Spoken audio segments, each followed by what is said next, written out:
लय के साथ विद्यार्थियों ने प्रस्तुति दी है। निरंतर सुधार हो रहा है। संजय प्रधान सर के मार्गदर्शन में विद्यार्थी प्रतिदिन शाम को 4 बजे के पश्चात प्रैक्टिस करते हैं, ये उसी का परिणाम है। विद्यार्थियों, आज हमारे बीच जिला शिक्षा अधिकारी कार्यालय में पदस्थ हमारे अपने प्रिय और अतिरिक्त जिला परियोजना समन्वयक आदरणीय श्री लोकेन जी डाबी सर हमारी प्रार्थना सभा में उपस्थित हुए हैं। आदरणीय सर का हमारे परिवार की ओर से स्वागत है। आदरणीय डाबी साहब के मार्गदर्शन में जो मध्य प्रदेश सरकार की शिक्षा संबंधी योजनाएं होती हैं, उन सब योजनाओं की मॉनिटरिंग का काम और साथ में उस योजनाओं के क्रियान्वयन का काम संपन्न किया जाता है। फिर चाहे वो विज्ञान की गतिविधि हो, परीक्षा का काम हो, या दिव्यांग विद्यार्थियों से संबंधित कोई बात है, पाठ्यपुस्तक की बात है, रेमिडियल क्लास की बात है, कोई सी भी योजना हो, हर योजना को आदरणीय डाबी साहब देखते हैं और आपके मार्गदर्शन में पूरे जिले भर में विभिन्न विद्यालयों में उसका क्रियान्वयन होता है। हमें प्रसन्नता है। आज हमारी प्रार्थना सभा में आदरणीय डाबी सर उपस्थित हुए। मैं उन्हें आमंत्रित करना चाहूँगा विद्यार्थियों को मार्गदर्शन देने के लिए। आदरणीय डाबी सर।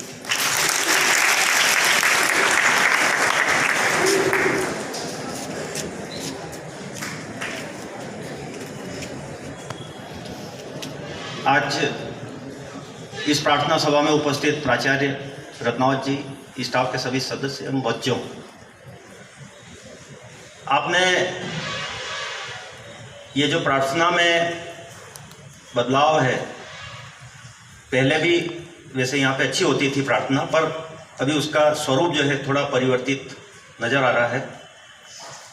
और ये जो अभी लगभग जून महीने में हमारा एक प्रशिक्षण हुआ था CCLE, उसमें ये इस स्वरूप पे सभी शालाओं में प्रार्थना कराने के लिए योजना बनाई गई थी, ताकि हमारा जो दिन का शुभारंभ है, अगर वो अच्छा हो जाए तो पूरा दिन अच्छा निकलता है।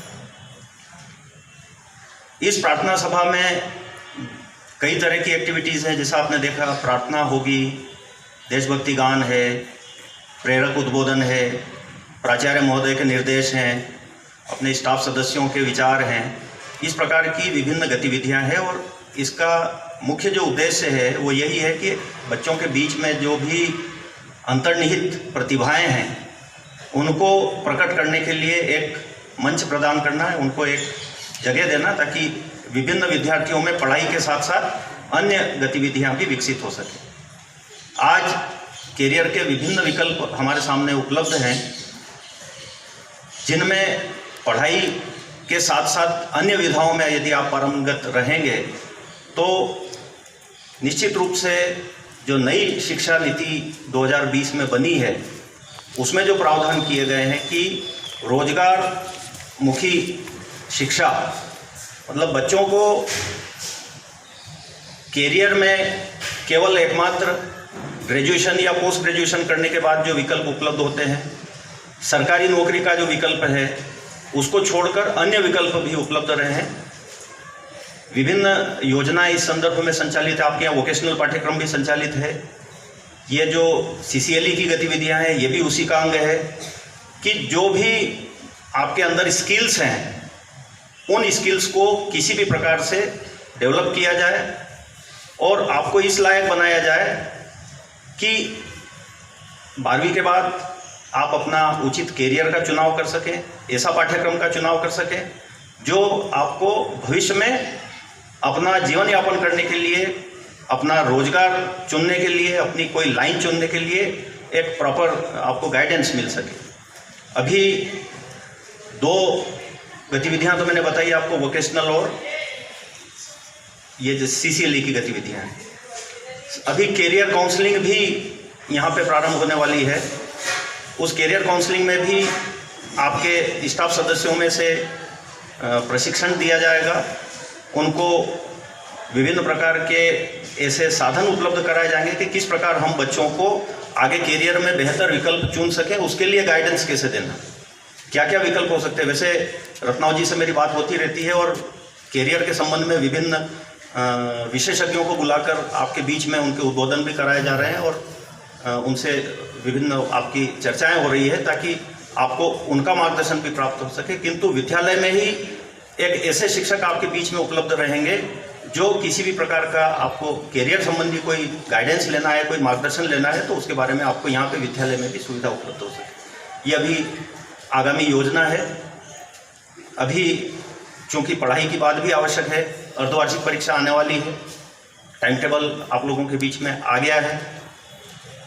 दिसंबर महीना लगभग जाने वाला है, छुट्टियां के बाद हमको परीक्षा की तैयारी भी करना है। तो मेरा आप सब लोगों से यही एक सलाह है कि अर्धवार्षिक परीक्षा के लिए हम पूरी तरह तैयार हो जाएं। 9वीं और 11वीं के लिए तो अर्धवार्षिक परीक्षा बहुत महत्वपूर्ण इसलिए भी है कि उसके अंक जो है वार्षिक परीक्षा में आपको इंक्लूड होंगे। 10वीं 12वीं की जहाँ तक बात है तो बच्चों को अपना सेल्फ असेसमेंट का एक मौका है कि आपका वार्षिक परीक्षा में परफॉर्मेंस कैसा रहने वाला है। इस अर्धवार्षिक परीक्षा के माध्यम से आप अपने आप को मूल्यांकन कर पाएंगे, असेस कर पाएंगे, और कहाँ पर हमारी कमियां रही है उनको इस परीक्षा के माध्यम से हम जानने का प्रयास करें।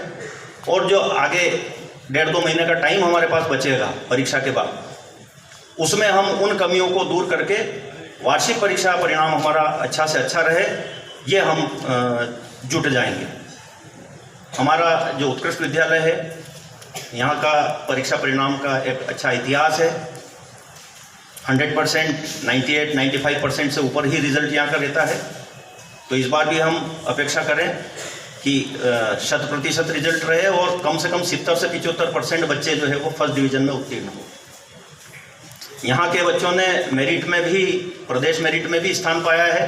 प्रतिवर्ष कोई ना कोई बच्चा प्रदेश या डिस्ट्रिक्ट मेरिट में रहता ही है। तो ज़्यादा से ज़्यादा बच्चे मेरिट के लिए कोशिश करें। मंजिल दूर नहीं है, प्रयास करेंगे तो निश्चित रूप से हम प्राप्त करेंगे। धन्यवाद। बहुत बहुत धन्यवाद आदरणीय डावी साहब, आपने हमारे विद्यार्थियों का उत्साहवर्धन किया। Thank you.